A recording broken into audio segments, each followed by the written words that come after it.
एक व्यक्ति थे, उनको लोग गणपत भगत कहते थे। गणपत भगत एकदम निरक्षर, एक अक्षर नहीं पढ़ा लिखा, भोला भाला आदमी था।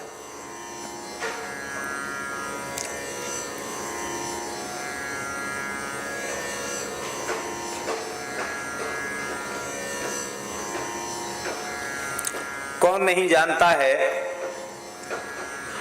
कि तुलसी भगवान का स्वरूप है? कौन नहीं जानता है कि पीपल साक्षात नारायण का स्वरूप है? कौन नहीं जानता है कि बट का वृक्ष साक्षात शिवरूप है, बिल्व वृक्ष साक्षात लक्ष्मी का स्वरूप है? सब लोग जानते हैं, सत्संग में सब सुनते हैं, पर उस भोले व्यक्ति ने केवल जाना ही नहीं, मान लिया। और ये घटना जिस व्यक्ति की हम सुना रहे हैं वो बहुत लंबे समय तक हम लोगों के साथ रहा हुआ व्यक्ति है। गरीब आदमी, छोटा सा खेत, कैंसर हो गया उसको पेट में भीतर। पहले तो कहा अल्सर है, बाद में वो अल्सर ही कैंसर प्रमाणित हो गया।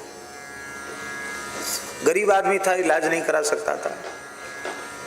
बंबई ले जाओ, वहां ले जाओ, वहां ले जाओ। लड़के बच्चे बोले हमने तो दिल्ली तक नहीं देखा, बंबई कहां से ले जाए, हमारे पास पैसा नहीं है, इलाज नहीं करा सकते।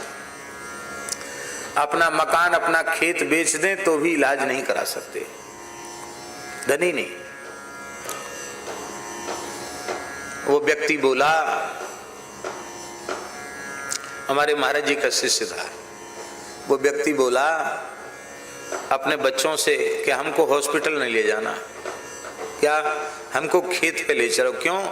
बोले हमारी बीमारी से तुम सब बीमार हो जाओगे, हम खेत पे पड़े रहेंगे। इलाज? बोले अब रोटी वोटी नहीं खाएंगे, गैया खेत पे रहती है, गैया का गोबर गोमूत्र लेंगे, गौ माता की सेवा करेंगे और भगवान की सेवा करेंगे। मंदिर कहाँ है वहां बाबा जो भगवान की सेवा करोगे? बोले पीपल तो नारायण हो गए, बट शंकर जी हो गए, तुलसी जी साक्षात भगवती राधा रानी लक्ष्मी मैया जानकी जी हो गई, और बिल्व वृक्ष लक्ष्मी जी हो गई। ये सब पेड़ों को उसने बता दिया कि सबरे भगवान तो हमारे खेत पे ही है।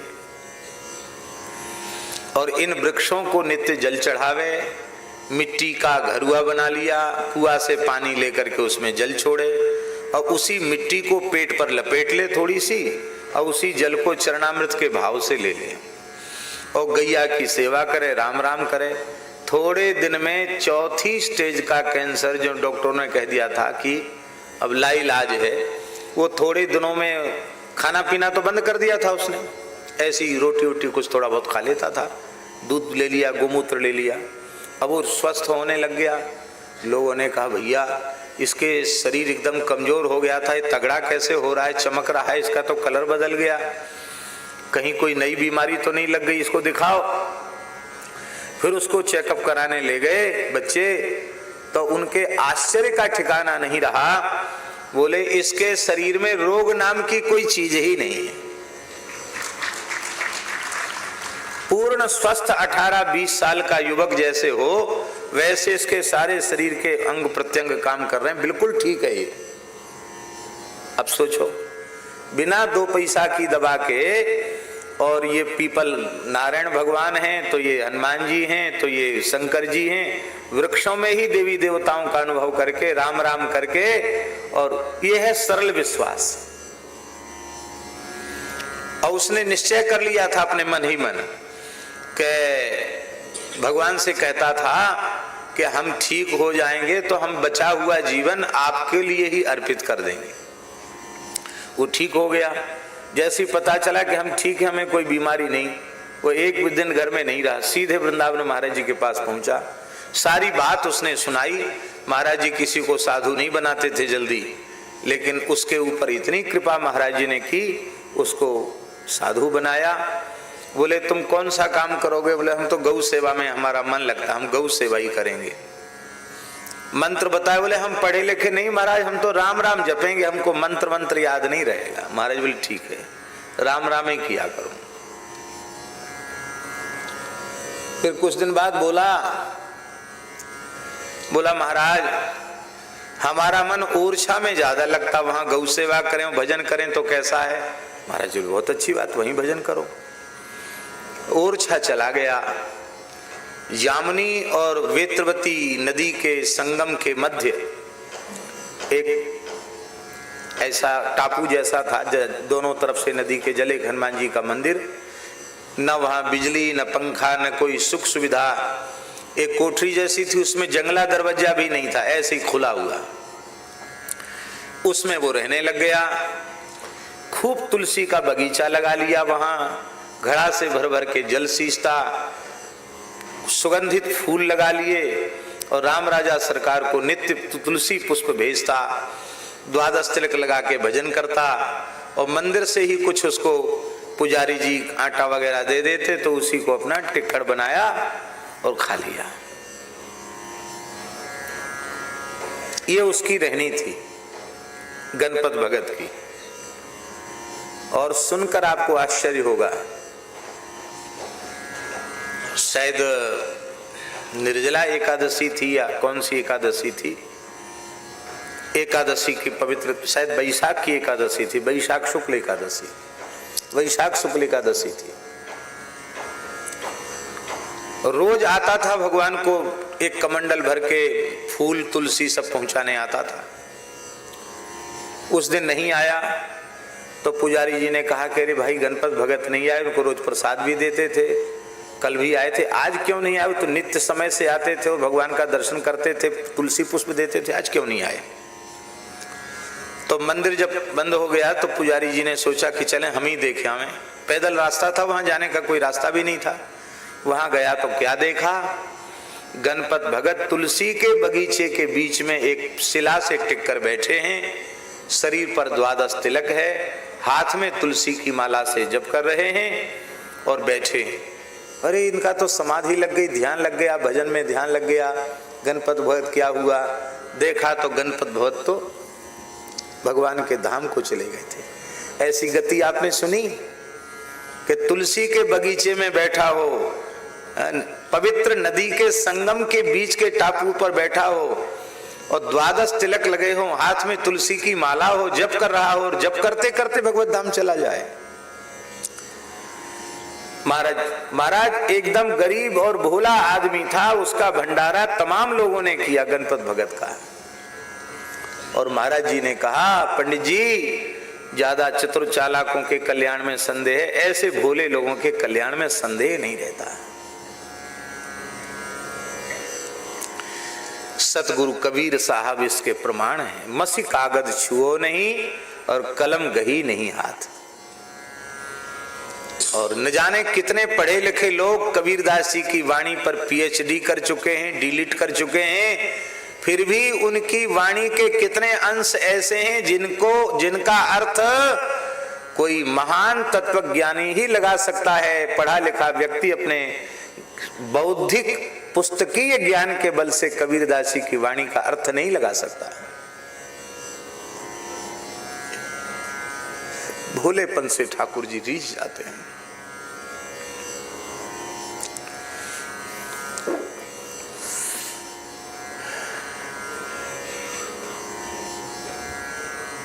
बिना पढ़ा लिखा था, कुछ दिन मलुक पीठ में भी उसने गौ सेवा की। और हम लोग तो गायों से बात नहीं कर पाते, वो सब बात करता था, गायों से बात करता रहता था। ऐसे लगता था कि गाय उसकी बातें समझती हैं और वो गाय की भाषा समझता, ऐसा लगता था।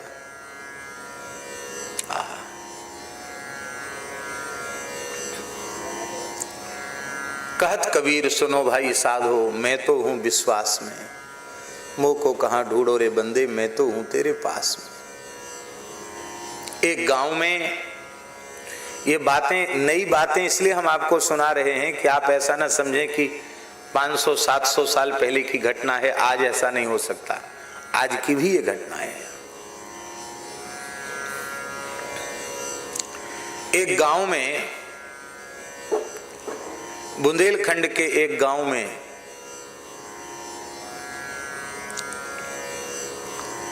एक माताजी थी। उनको पूरा गांव काकी कहता था। काकी एक तरह से वो जगत काकी थी और बड़े दिव्य गुण थे उनमें। कोई भी अतिथि द्वार से भूखा प्यासा नहीं जा सकता, किसी जाति का हो, मनुष्य मात्र। तो सब उनको मानते थे और सबको था कि भाई वहीं पानी मिलेगा, वहीं रोटी मिलेगी, ऐसे सेवा करती थी वो। अच्छे सुखी संपन्न लोग थे। घर में विशाल मंदिर ठाकुर जी का, और मंदिर में अपरस में सेवा होती थी। तो अपरस में रसोई, जब तक उनका शरीर चला, अपरस में ठाकुर जी की रसोई बनाई। बड़ी पवित्र रहती थी वो काकी।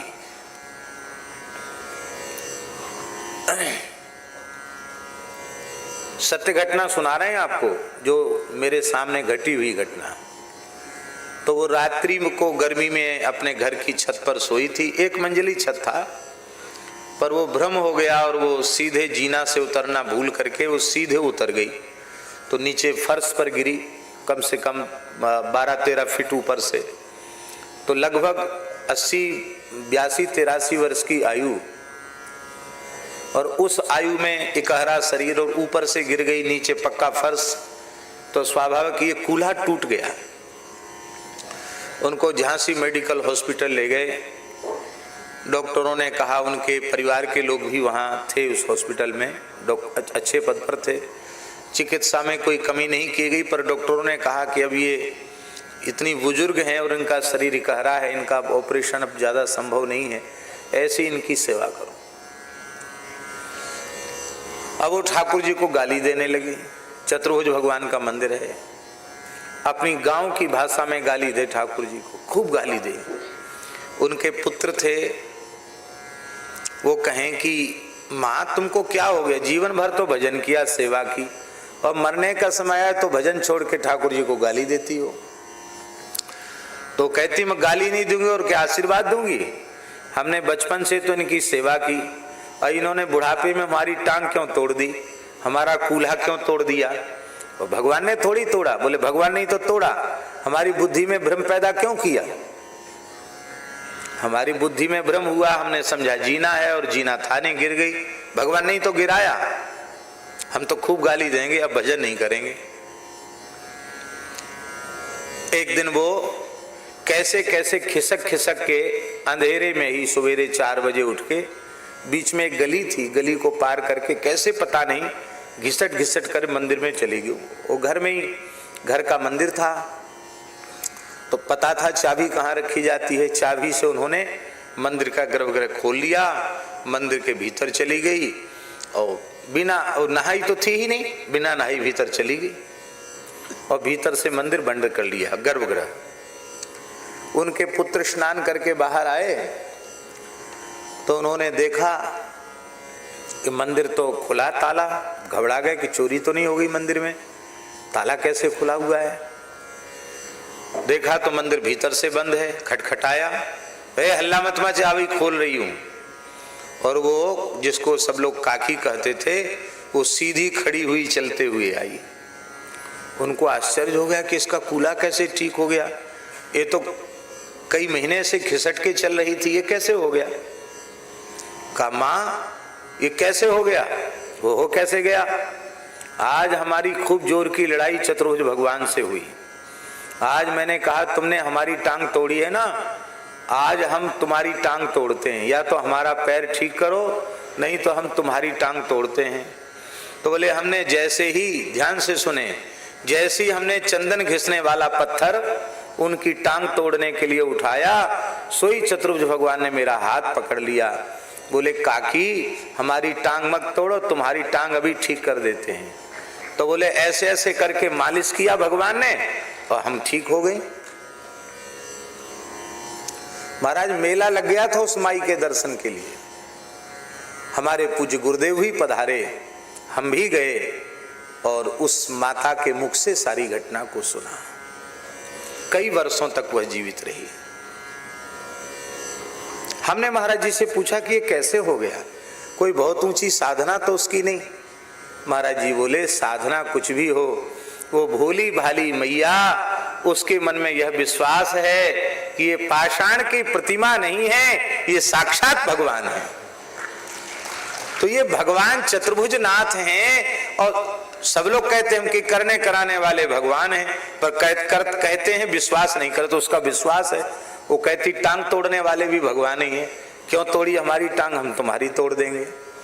पर ये कथा सुनकर आप लोग ऐसा मत करने लग जाना, हाँ, क्योंकि आप लोगों का ऐसा विश्वास सबका संभव नहीं हो सकता है। ये आज भी ऐसी घटनाएं घट रही हैं। आप भगवान पर विश्वास करो, सब कुछ भगवान लीला आज भी करने के लिए तैयार है।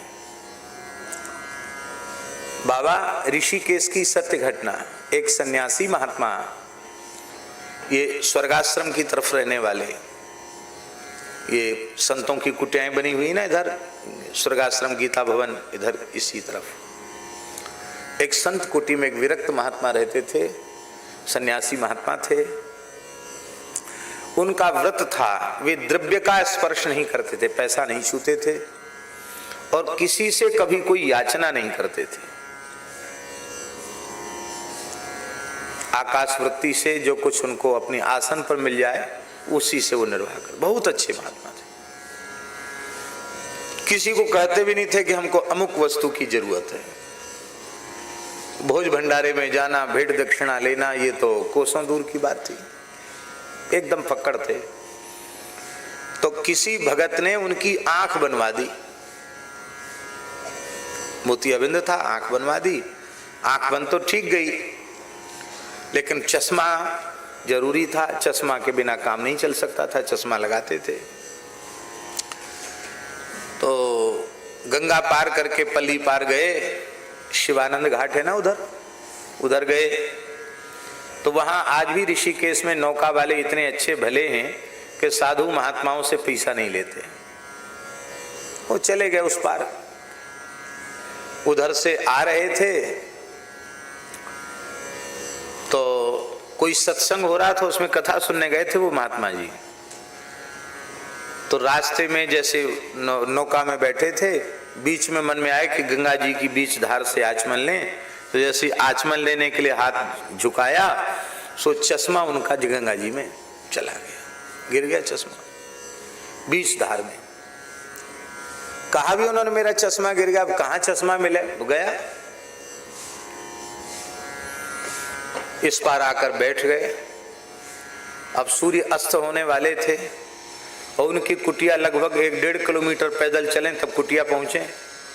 तो उन्होंने मन में विचार किया कि हमको दिखता वैसे ही कम है, अब रात भर हमको यहीं बैठ के काटनी होगी। मेरा चश्मा चला गया, बिना चश्मा के तो मैं अंधा हो गया। चलो कोई बात नहीं, यहीं बैठकर विष्णु सहस्रनाम का पाठ करता हूँ। विष्णु सहस्रनाम का पाठ करने लगे। सत्य घटना महाराज जी। और सूर्य डूबने वाले हैं, डूब बस अंधेरा सा होने ही वाला ही था, अभी सूर्य अस्ताचल को जाने वाले ही थे।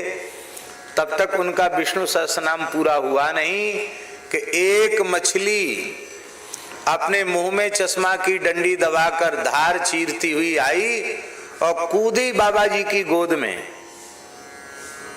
बाबा जी तो इतनी दूर बैठे, जैसे बाबा बैठे ना उतनी दूर बैठे थे, उतनी दूर गंगा जी से वो उनकी गोद में कूदी और कूदकर चश्मा गोद में रखा, फिर उछल के गंगा जी में जैसी आराम अंतर्धान हुई, चली गई। चश्मा उन्होंने लगाया और प्रसन्न होकर चले आए। अब वेदों का उद्धार करने के लिए मत्स्यावतार हो जाए, इसमें तो कोई आश्चर्य नहीं है। एक अकिंचन सच्चे पक्के त्यागी महात्मा, विरक्त महात्मा के भाव की रक्षा के लिए ठाकुर जी चश्मा लाने के लिए भी मत्स्यावतार लेकर आ गए। हम तो यही समझते हैं कि उनके चश्मा के लिए ठाकुर जी ने मत्स्यावतार ले लिया। आज भी ठाकुर जी लीला करने के लिए तैयार बैठे हैं, पर भोले भाव से आप उनको भजो, हृदय से स्वीकार तो करो कि ये मेरे हैं और मैं इनका। संत रैदास जी कहते हैं, आहा बहुत प्यारी बात, मैं अपनो मन हरि सो जोड़ो, मैं अपनो मन हरि सो जोड़ो,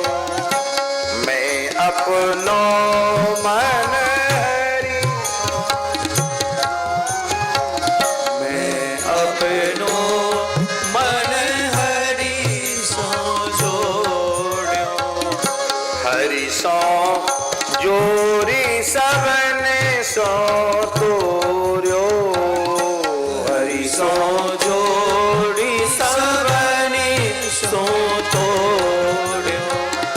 मैं अपनो मन हरि सो जोड़ो, मैं अपनो मन हरि सो जोड़्यो। हरि सो जोरी सबनि सो तोर्यो, हरि सो जोड़ी सबनि सो तोड़्यो। सब ही पर तुम्हारी आशा, सब ही पर तुम्हारी आशा। मन क्रम वचन कहत रैदासा, मन क्रम वचन कहत रैदासा। जो तुम तोरो राम मैं नहीं तोरूं, जो तुम तोड़ो राम मैं नहीं तोड़ूं। तुमसे जो तोरी कवन से जोरूं, तुमसे तोड़ी कवन से जोड़ूं। तीरथ भरत ना करूं अदेसा, तीरथ भरत ना करूं अदेसा। तुम्हारे चरण कमल को भरोसा, तुम्हारे चरण कमल को भरोसा। जाता जाऊं तुम्हारी पूजा, जाता जाऊं तुम्हारी पूजा। तुम सा देव और ना दूजा, सा देव और ना दूजा।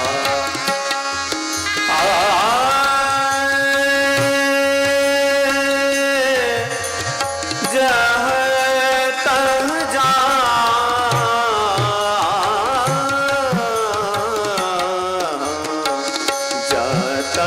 जाऊं तुम्हारी पूजा। जाता जाऊं तुम्हारी पूजा। तुम सा देव और नहीं दूजा। जो तुम तोड़ो राम मैं नहीं तोड़ूं।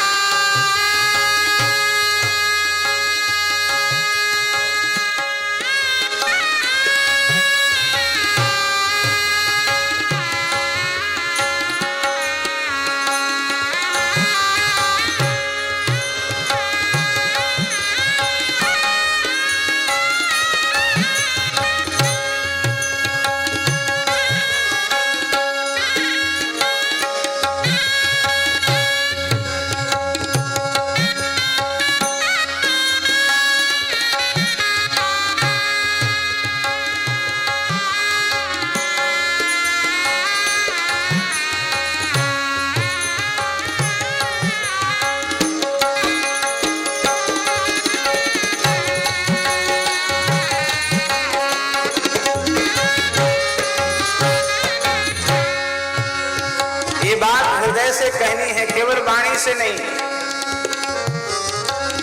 मैं अपनो मन हरि सो जोड़ो, मैं अपनो मन हरि सो जोड़्यो। हरि सो जोरी सबनि सो तोर्यो, हरि सो जोड़ी सबनि सो तोड़्यो। सब ही प्रहर तुम्हारी आशा, सब ही प्रहर तुम्हारी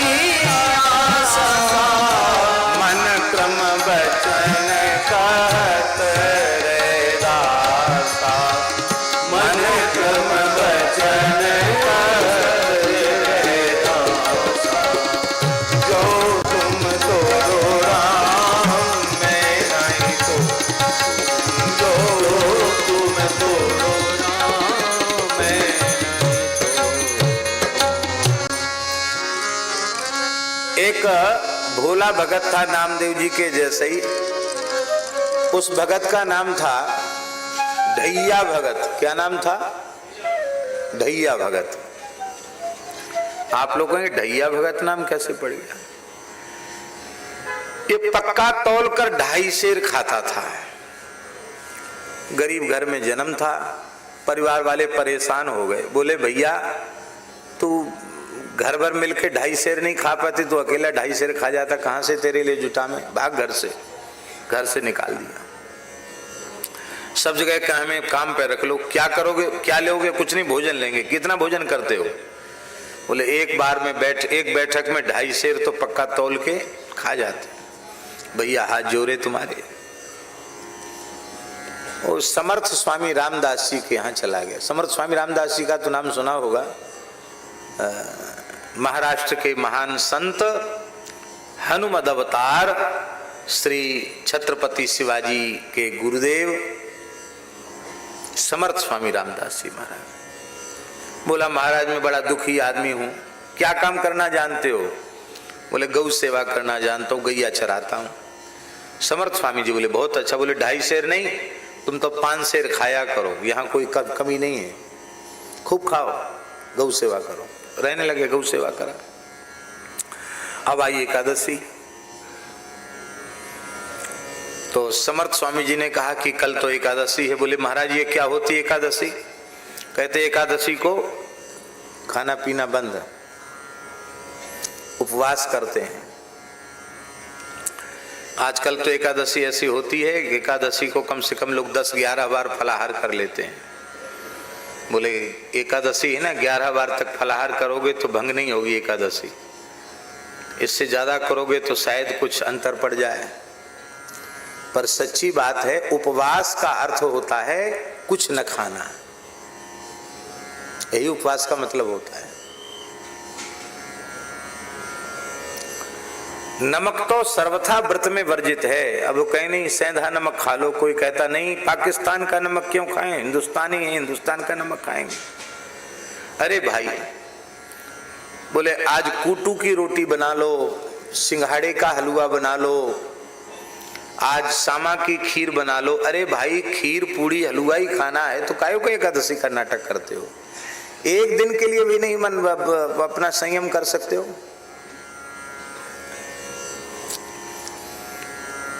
भगवत कृपा से दास प्रयास करता है कि एकादशी हमारी एकादशी के जैसी हो।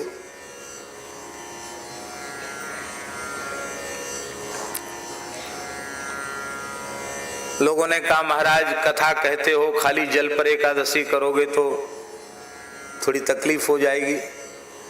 लेकिन अभी भी एकादशी आई थी, कोई तकलीफ हुई? यात्राएं भी चलती हैं, भगवान की वाणी की सेवा भी होती है और व्रत भी हो जाता है। व्रत वस्तुतः वही है जिसमें हम आहार का संयम, कुछ न खाओ, उत्तम एकादशी। अशक्ति हो, सर्वोत्तम एकादशी है निर्जल करना। उतना न हो तो जल पी कर करना, उतना भी न हो तो पयो व्रतो ब्राह्मणा, ब्राह्मण केवल भारतीय देसी गाय का दूध पी ले, बहुत उत्तम, केवल दूध लेकर व्रत कर लो। एक आध कोई फल खाकर व्रत कर लो, पर दूध फल एक बार लिया जा सकता है। उसमें इसका साग और अमुक का हलवा और अमुक की पूड़ी और अमुक की पकौड़ी, ये सब खाना, ये व्रत के नाम पर धोखा करना है। व्रत माने व्रत, व्रत व्रत के जैसा होना चाहिए।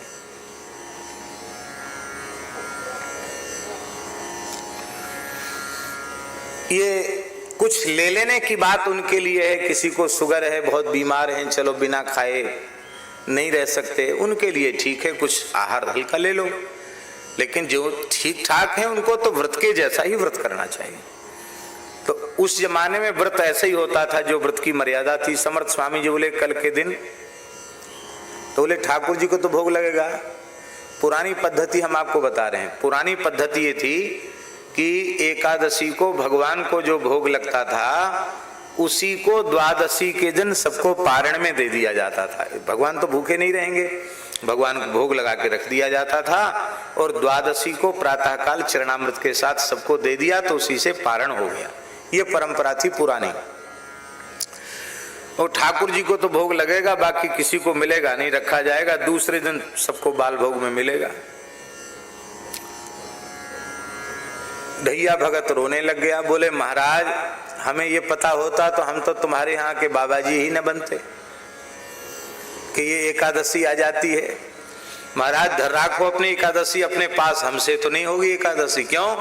हमारे तो पेट में आग लगती, हमको तो 2.5 सेर पक्का तौल के चाहिए।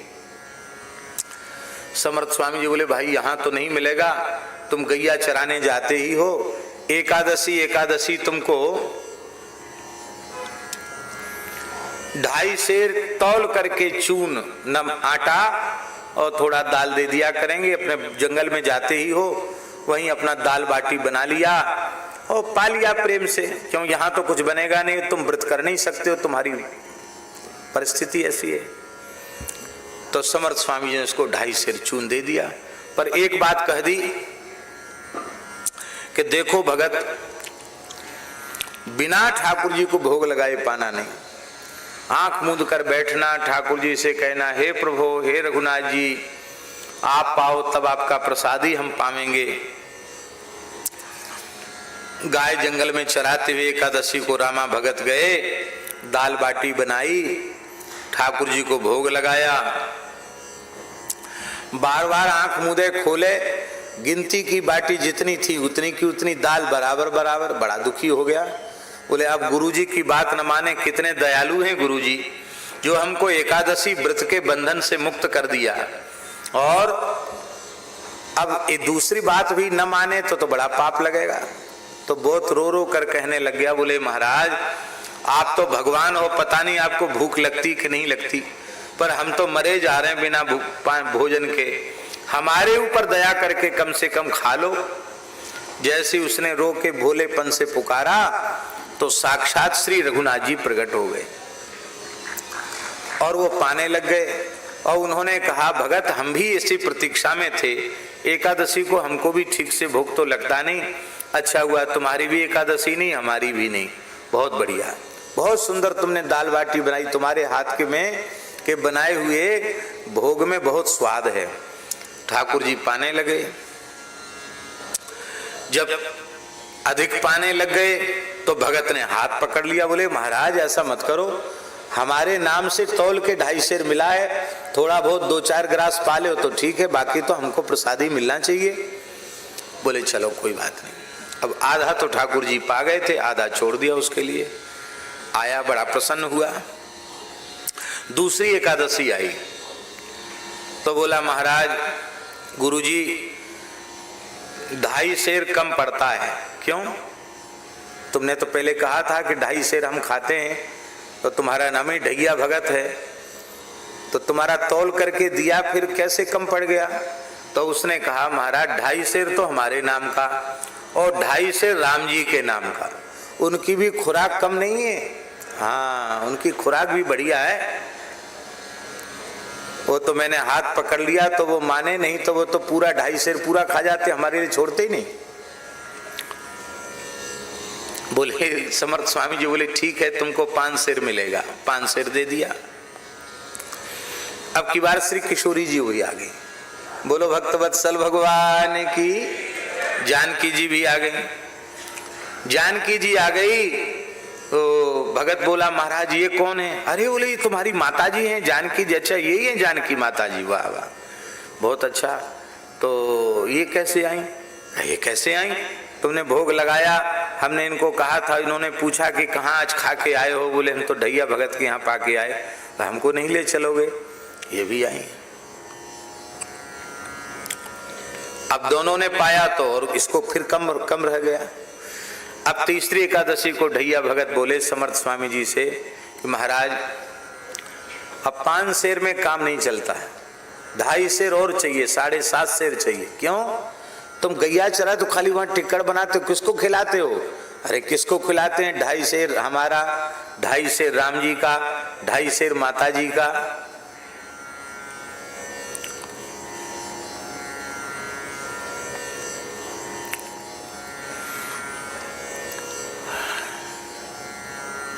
कुठारी बोला कि बहुत झूठा है ये। हम लोग पूजा करते करते जीवन बीत रहा है, कभी 2.5 सेर भगवान नहीं खाते हैं और ये पता नहीं क्या करता है।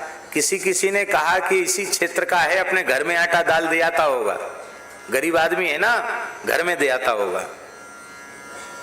क्यों भगत घर में दे आते हो?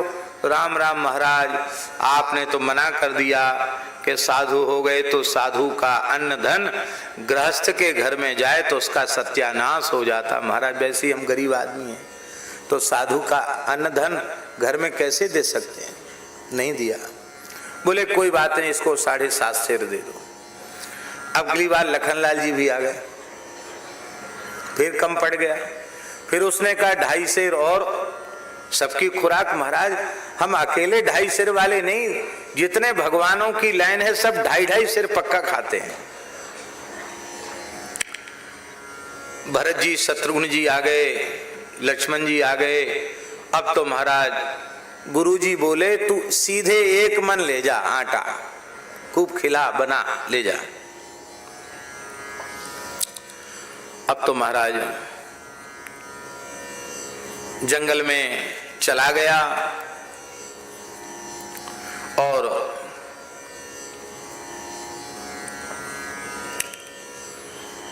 अब की बार आटा दाल लेकर के गया।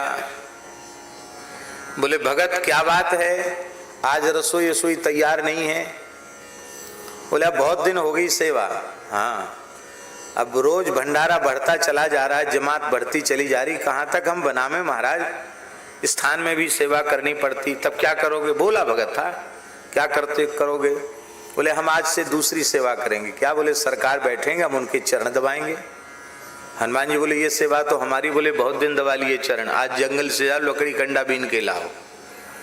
हनुमान जी बोले जो आ गया, वो लकड़ी कंडा बीनने चले गए। शत्रुघ्न जी से कहा कि आप छोटे हैं ना, छोटा मोटा काम कर लीजिए, झाड़ू लगा दीजिए, थोड़ा सफाई कर लीजिए। बोला हाँ ठीक है, हम झाड़ू लगा देते हैं। भरत जी बोले हमको भी कोई सेवा बताओ।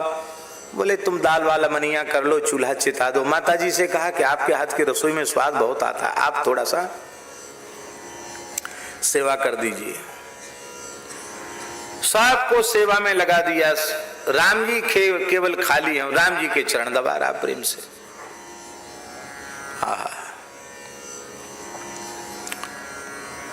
स्थान में आज सब लोगों ने झगड़ा किया। बोले महाराज जी आप तो वो तो चतुर है और आप भोले भंडारी हो, एक ही सेवक को जब जितना कहता उतना आटा दे दे तो ये ठीक नहीं है। चलो आज देखना चाहिए जंगल में क्या काम हो रहा है, ये क्या करता आटे का।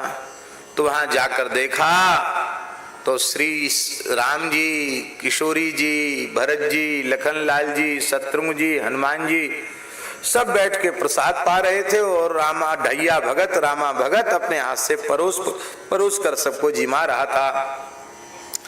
इस झांकी का दर्शन करके समर्थ स्वामी जी निहाल हो गए। उनकी तो दिव्य दृष्टि थी, वो भगवान का प्रत्यक्ष दर्शन उन्हें हुआ। और जो कुठारी भंडारी थे उनको कुछ नहीं दिखा, खाली पंगत दिखाई पड़ी कि पंगत हो रही है, व्यक्ति तो कोई है ही नहीं, पत्तल परोसे हुए हैं, सामग्री भी खाली होती चली जा रही है। बोले हमें दर्शन क्यों नहीं हो रहा है? बोले तुमने भक्त पर संदेह किया इसलिए तुम्हें दर्शन नहीं हो रहा है। सबने पश्चाताप किया, कहा भैया ढैया भगत तुम हमारे गुरु भाई हो, भले ही सबसे छोटे गुरु भाई हो, हमारे ऊपर भी कृपा करो, हम लोगों का जीवन भी सफल हो जाए, साधु जीवन। ढैया भगत ने कहा राम जी महाराज इन लोग कृपा न करते तो आपकी कृपा कैसे होती? आपसे एक ही प्रार्थना है, इन सबको अपना मंगलमय दर्शन दीजिए। भगवान ने सबको दर्शन दे दिया। भोलेपन से श्री ठाकुर जी रीझ जाते हैं। बोलो भक्तवत्सल भगवान की जय। जय जय श्री राधे।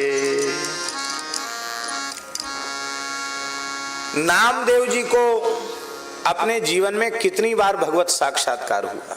बहुत ध्यान से सुने। नामदेव जी को इस कराल कलिकाल में 56 बार भगवत साक्षात्कार हुआ। कितनी बार?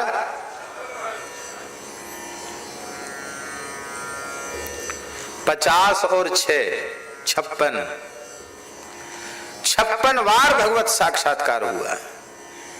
इससे यह विश्वास हम आपके भीतर दृढ़ होना चाहिए कि भगवत प्राप्ति के लिए, भगवत साक्षात्कार के लिए कलिकाल से श्रेष्ठ कोई दूसरा युग नहीं है। महाराज जी 11वें स्कंध में नवयोगीश्वर कह रहे हैं भागवत जी में, कृतादिषु प्रजाः राजन कला विच्छन्ति संभवम कलौ खलु भविष्यन्ति नारायण परायणाः। सतयुग त्रेता द्वापर के साधक कलयुग में जन्म लेना चाहते हैं। सतयुग के साधक इसलिए कठोर तपस्या करते हमारा कलयुग में जन्म हो जाए, त्रेता के साधक इसलिए बड़े बड़े यज्ञ करते हमारा कलयुग में जन्म हो जाए, द्वापर के साधक इसलिए नारद पांचरात्र आदि आगम ग्रंथों के अनुसार भगवान की पूजा करते हैं हमारा कलयुग में जन्म हो जाए। ऐसी कौन सी विशेषता कलयुग में है? बोले भले ही वर्ण धर्म आश्रम धर्म शिथिल हो जाए, पर कलिमल ग्रसित जीवों पर भगवान विशेष करुणा करते हैं। और युगनते कमल नयन कलयुग बहुत कृपा करी। बाबा और युगों में तो कृपा की खिड़की खुलती थी, इसमें कृपा का द्वार खुला हुआ है। लूट लो, जितनी कृपा लूटना चाहो लूट लो।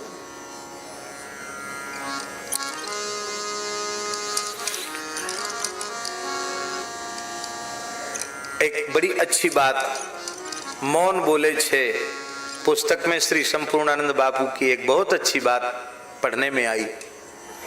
उन्होंने कहा श्वास की कीमत तब समझ में आएगी जब हम प्रत्येक श्वास को अपनी आखिरी श्वास समझें।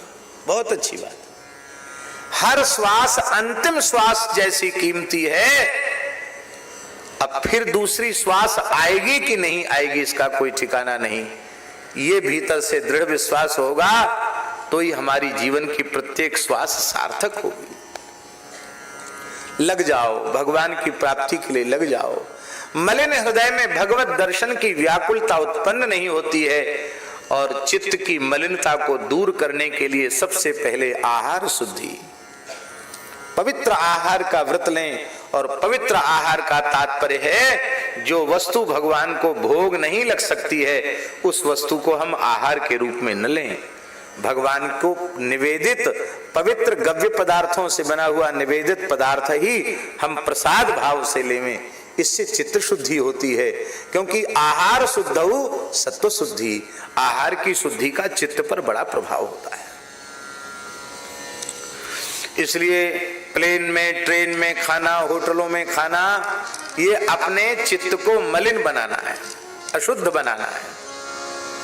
और लोग अपने जीवन में, आहार में, विचारों में संयम नहीं रखते और सोचते हमको भगवान मिल जाए। भैया क्या गर्ज पड़ी भगवान की तुमको मिल जाए? तुम कौन लाट साहब हो जो तुमसे मिलने भगवान आवेंगे? सबरी जैसी प्रतीक्षा हो, मीरा के जैसी व्याकुलता हो तो श्री ठाकुर जी अवश्य पधारेंगे। क्यों ना आवेंगे? जरूर आवेंगे।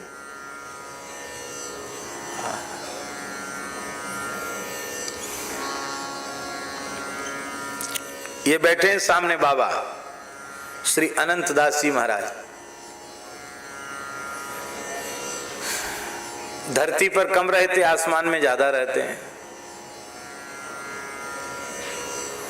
अब यहां से अमेरिका जाना है तो कितनी फ्लाइट 18-18, 20-20 घंटे यात्रा करते हैं और उस 18-20 घंटे में एक बूंद पानी भी नहीं पीते हैं। और जहां 0 से नीचे टेम्परेचर है वहां भी उनकी यही वेशभूषा है। चाहे जितनी गर्मी हो, चाहे जितनी ठंडी हो, जो त्यों काले एक रस रही। यहां एक समय बाल भोग ना मिले तो चेहरा ऐसे हो जाए, और इनको सोते से जगाओ तो हा हा हा हा, बस ले फिर हंसने लग गए। जब देखो तब हंसना।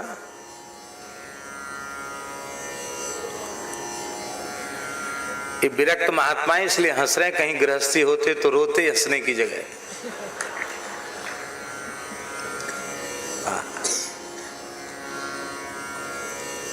लंबी से लंबी पूज्य स्वामी श्री प्रज्ञानानंद जी महाराज आज भी महीना महीना भर तक केवल जल पर ही रह जाते हैं और 20-22 घंटे काम करते हैं।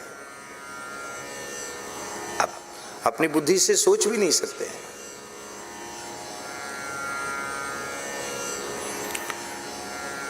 तो आहार की शुद्धि जरूर रखनी चाहिए। दूसरा, चलते फिरते उठते बैठते सोते खाते पीते जगते हर समय नाम जप। नाम सबसे ऊंची वस्तु है। राग द्वेष से बचते हुए महा महा महिमामय पतित पावन भगवान नाम का आश्रय लेना। नाम से ऊंची कोई वस्तु नहीं है। इस युग में सब चीज मिलावटी हो गई। दूध मिलावटी, दही मिलावटी, घी मिलावटी, घी के नाम पर चर्बी आ रही है। आज तक प्रेमी ने पत्र में लिखा कि शक्कर में भी ऐसे केमिकल आ रहे हैं कि जो कैंसर बढ़ाने वाले हैं। सब चीज मिलावटी। राम जी, एक महात्मा तो कहते थे कि जहर भी शुद्ध नहीं मिलता है, विष भी मिलावटी हो गया, आदमी मिलावटी हो गया, वर्ण संकरता आ गई, मनुष्य मिलावटी हो गया, सब चीज मिलावटी हो गई। पर चाहे जितना कराल कलिकाल आ जाए, राम नाम, कृष्ण नाम, हरि नाम, इसमें कभी मिलावट संभव नहीं है। ये तो खरा सौदा है।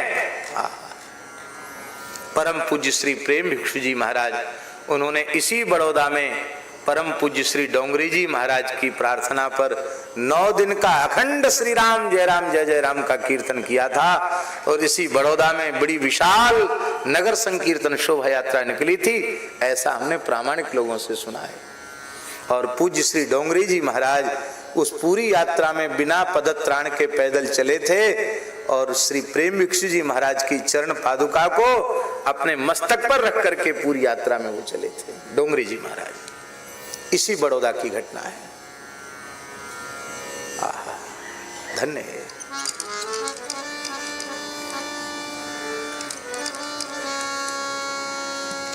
नाम जप, नाम कीर्तन, चलते फिरते नाम जप। प्रेमी मिले तो खूब झूम कर कीर्तन। परम तत्व यही है। कबीर कृपाते परम तत्व पद्मनाभ पर चोलयो। कबीर कृपाते परम तत्व पद्मनाभ पर चोलयो।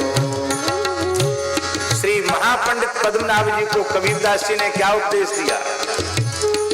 कबीर कृपाते परम तत्व पद्मनाभ पर चोलयो।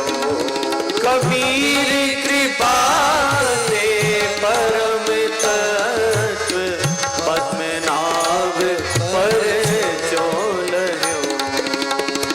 नाम महानिधि मंत्र, नाम ही सेवा पूजा। नाम महानिधि मंत्र, नाम ही सेवा पूजा। नाम महानिधि मंत्र, नाम ही सेवा पूजा। नाम महानिधि मंत्र, नाम ही सेवा पूजा। जप तप तीरथ नाम, नाम बिन और न दूजा। जप तप तीरथ नाम, नाम बिन और न दूजा। नाम प्रीति नाम वैर, नाम कह नामी बोले। नाम प्रीति नाम वैर, नाम कही नामी बोले। नाम अजामिल साकी नाम भवबंधन खोले। नाम अजामिल साखी नाम भव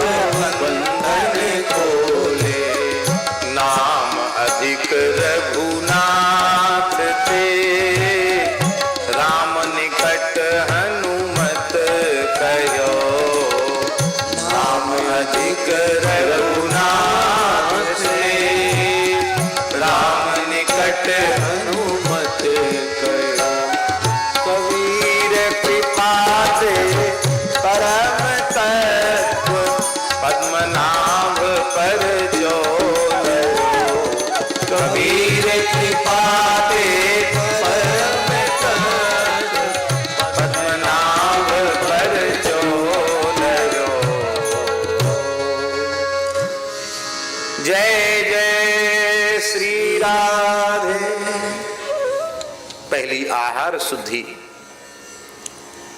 दूसरी निरंतर श्री भगवान नाम का जप, तीसरा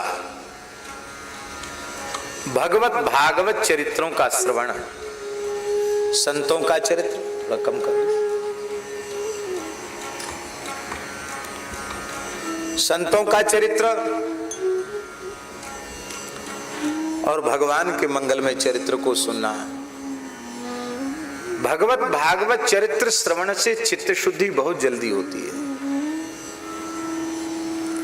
क्योंकि जब अन्य अन्य साधन चित्त शुद्धि के साधक करता है तब वह अपने चित्त की शुद्धि का कर्ता स्वयं होता है। जब वह कथा सुनने बैठता है तो उसकी चित्त की शुद्धि के कर्ता स्वयं भगवान होते हैं। भगवान के लिए क्या कठिन काम है। प्रधानमंत्री राष्ट्रपति बड़ौदा आ जाएं और वो यहाँ की सफाई देखना चाहें तो क्या यहाँ आकर राष्ट्रपति प्रधानमंत्री को डलिया और झाड़ू हाथ में लेकर कचरा भरना पड़ेगा? उनके आने के निश्चय के साथ ही पूरा शहर स्वच्छ हो जाएगा। अरे एक पद पर पहुंचे हुए मनुष्य की इतनी महिमा है तो अनंत कोटि ब्रह्मांड नायक सर्वेश्वर परात्पर परब्रह्म परमात्मा सर्व समर्थ भगवान करुणामय भगवान कथा कीर्तन के रूप से हमारे हृदय में पधारें और फिर भी चित्त में मलिनता रह जाए, कैसे संभव है?